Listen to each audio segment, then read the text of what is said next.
Welcome to Whispering Loudly, the award-winning Workshop Whisperer podcast, as featured by Apple, with Rachael Evans, the #1 automotive business coach in the aftermarket, thanks to Platinum sponsor Podium and Titanium sponsor Mechanic Desk. Whispering Loudly is the Workshop Whisperer podcast, as featured by Apple, with Rachael Evans. We do a number of specialist episodes on the show. We've got Performance Hub with Coach Dean Evans. You can go back and look for those Performance Hub episodes, and why don't you listen to some of them? What is Performance Hub really all about, and what are you trying to convey to people in those episodes, Rach? So those episodes, we really delve inside the mind and what makes people behave in certain ways and how to achieve optimal performance with your team members. We talk and use a lot sporting analogies because the mindset that you have to be an athlete in a lot of ways is a similar mindset to what you need to drive yourself every day to succeed in business. Yeah, cool. And if you want to go back and look over some of our episodes from the past, we've looked at, when people find themselves in a really chaotic environment, when they lose their drive, things like that. So definitely worth a listen. But today we're going to jump into a JFDI. JFDI, with the Workshop Whisperer, Rachael Evans, a coaching masterclass for the brave. Welcome to our JFDI episode this week around procrastination, and it's a big one for a lot of people, Rach. It is. I've had over the years, I think, maybe 25 to 30% of the people that come to me initially looking for help are in the spot that they're in. Their business is stuck because they are stuck, because their decision-making processes are broken. Okay, I see. So is it they put off decisions for so long because they don't like to make them? Is that basically the real big problem here? Well, they've learnt to stop trusting themselves. Okay. So they then taught themselves that no decision is the best decision. That has a second round consequence of course. It can show up in so many different ways that, you miss hiring that great new person because, you're afraid of the what you see as an expense that might be made. So, you don't get them and therefore you can't take that extra work. You fail to make a decision to buy that piece of equipment that you really need that would help you do the job faster because, you're afraid of going into debt, for instance. They see the decisions there. Yes. And then they just leave them. They do. Right, okay. One classic one that I see is around management software. So they might have been using something, one of the old big clunky databases for years and years and years. Or even written. Yes. Very rarely these days, but yes, there are still a couple. Or they've been using just an accounting program for years, but their accountant loves it or their bookkeeper loves it, and they know that they should change. And every couple of years they'll go and demo one of the new ones, but then they won't change over. So the problem that they have just keeps compounding, and that's that it's not an efficient way to run your business.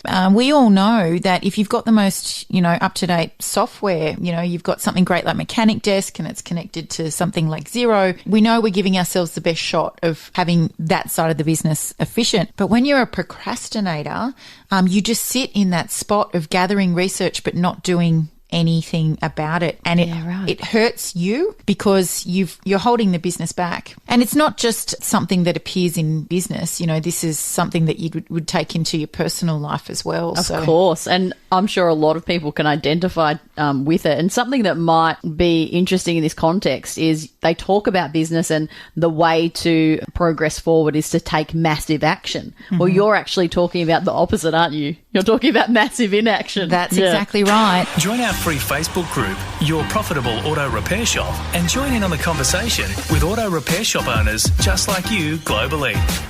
I've found that some people who are procrastinators can actually have what looks like on the outside a reasonably good business. Like it looks like it's busy. There's always lots of cars parked around. But when you're a massive procrastinator, you also tend to be a huge control freak. Oh, wow, and these particular auto repair shop owners will have huge bottlenecks inside their business because they don't make the decisions that they should, but they're also holding on to more of the work inside the business than they should. Yes.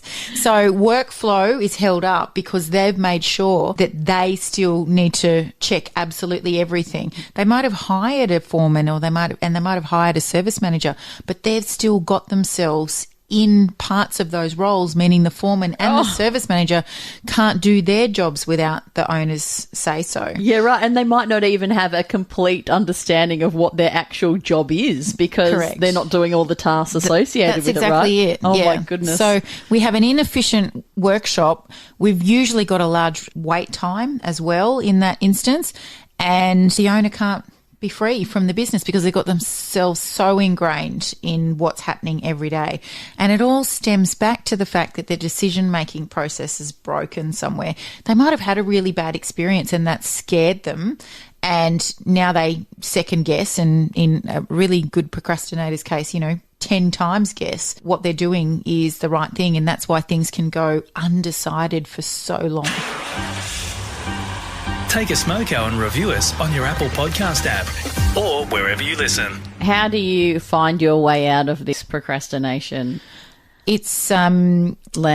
Often something that you need to seek help with. And I don't necessarily mean that you need to, go and see a psychologist for. You need to join Rachel's program. But you need to work with somebody who's going to point out the areas where you've been procrastinating. You need to accept it first, because no progress will be made if you can't see it yourself. And you need to be willing to take extreme ownership and put your ego to the side. And, you need to be in a place where you know that, well, the way I've been doing it isn't working, and it hasn't been working for a long time. So it's time to do something different. Yeah. So the signs are you're probably a little bit frustrated. You feel like you're going nowhere. Yeah. If you've got those signs, looking at this might be something you can do. Yes. And, ask yourself the question, if I was asked to make a decision about getting new software, how would I make that decision and how long would I give myself to do it? And look back in the past at similar situations and how long has it taken you to make a decision if you've made one at all? If you know that you're a person that prefers not to make a decision or can take 2 years to make a decision, then you've probably got a procrastination problem and it's probably holding you and your business back. Okay. Well, please don't avoid or procrastinate on rating and reviewing this podcast wherever you listen. Rachael delivers this content to you free. It's not on a subscription model,